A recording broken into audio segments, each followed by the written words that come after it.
Year 1944. Deep inside the forest of East Prussia, the Wolf's Lair stands silent. Hitler's secret headquarters appears calm. The guards believe the Führer will retire early once again. The night feels ordinary. Too ordinary. But something is about to change. Hidden among the trees, miles away, a group of men waits in absolute silence. They are not German. They are not Allied. They do not belong to this era at all. They come from a future no one in this forest could imagine. Their mission sounds simple, yet borders on the impossible. Capture Adolf Hitler and alter the course of history. The Wolf's Lair is more than a military base. It is a monument to paranoia. Layers of security surround it. Barbed wire, minefields, watchtowers, constant patrols. The outer perimeter is guarded by nervous soldiers. Deeper inside, elite SA units roam the compound. At the core lies a network of reinforced concrete bunkers, built so thick and deep they seem untouchable. Hitler lives underground. He changes rooms constantly. He avoids routines. He eats only after others have tasted his food. By this point in the war, he has survived countless assassination attempts. This is not a man who trusts luck. This is a man who has learned how to hide. But the team watching him is anything but ordinary. For them, darkness does not exist. Through thermal optics, the forest glows with life. Every guard, every patrol, every breath of a living creature is visible. They communicate in whispers through advanced radios, while German soldiers still shout orders into the night. The technological gap is overwhelming. Yet there is a brutal limitation. There are no satellites, no drones, no GPS. None of that exists yet. The team is completely alone. They rely on outdated maps, grainy aerial photographs, and imperfect intelligence. If something goes wrong, there will be no rescue, no backup, no second attempt. For days, they observe the compound. They study guard rotations, supply routes, patterns that might reveal a weakness.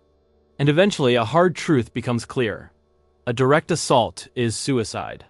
Anyone attempting to breach the inner perimeter would be detected long before getting close. So the team changes its approach. If they cannot go in, maybe they can force someone out.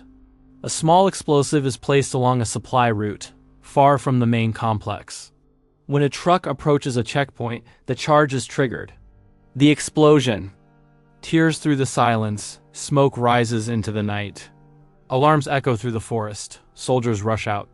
Patrols scatter, confusion spreads, but Hitler does not appear. The protocol is absolute. In case of danger, descend deeper underground and wait. And that is exactly what he does. From a distance, the team watches helplessly. Time drags on. The forest fills with troops. Search parties sweep the area. The opportunity vanishes. The plan collapses completely. One thing is now certain. Hitler does not flee. He buries himself even deeper. Only one option remains: information from the inside. The team begins monitoring nearby roads. Eventually, they notice a young Wehrmacht soldier who regularly travels to a nearby village. One night, along a dark forest path, they intercept him. There is no struggle, no warning. In seconds, he disappears among the trees. The interrogation is quick and direct. Where does Hitler sleep?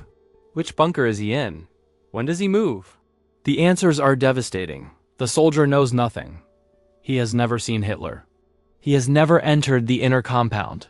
The security system is so compartmentalized that even those guarding the outer perimeter are completely blind to what happens deeper inside. The team is trapped in an impossible dilemma. They cannot release the soldier. They cannot take him with them. Time is slipping away. Batteries drain. Resources run low. Then, the final plan takes shape. The most dangerous one, the only realistic one. Hitler cannot remain underground forever. Eventually, he must move. The team abandons the bunker entirely and prepares an ambush. A secondary road is blocked. They position themselves inside the forest, at the blind curve where visibility drops. And they wait, not for hours. For days, motionless, cold, silent, hunger sets in, water runs low, warning lights blink red. Every distant sound tightens nerves. Then, at last, they hear it. Engines, low, heavy, unmistakable. Through thermal optics, armored vehicles emerge from the darkness. The formation is clear, one in front, one in the middle, one behind. The center vehicle is the target. As the convoy slows to take the curve, the team leader steadies his breath and presses the trigger. The explosion is not cinematic. It is precise, violent, final. The lead vehicle is destroyed, blocking the road. The rear vehicle attempts to reverse, only to be stopped by another blast. Before the smoke clears, the forest comes alive. Controlled fire, suppressed shots, methodical movement. The German soldiers are disoriented, firing blindly into the trees.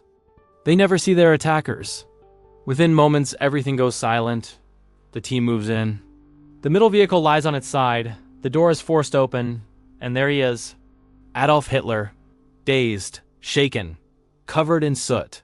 The man who reshaped the world, through fear, now sits powerless in the dark. The radio transmission is brief. Package secured. Exfiltration underway. They vanish into the forest, leaving behind burning wreckage and a single impossible question.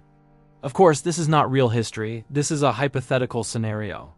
A story born from the question, what if? But it reveals something unsettling. With the right technology, even the most untouchable moments in history might have been fragile. If you enjoy stories where history bends, breaks, and rewrites itself, you already know what to do.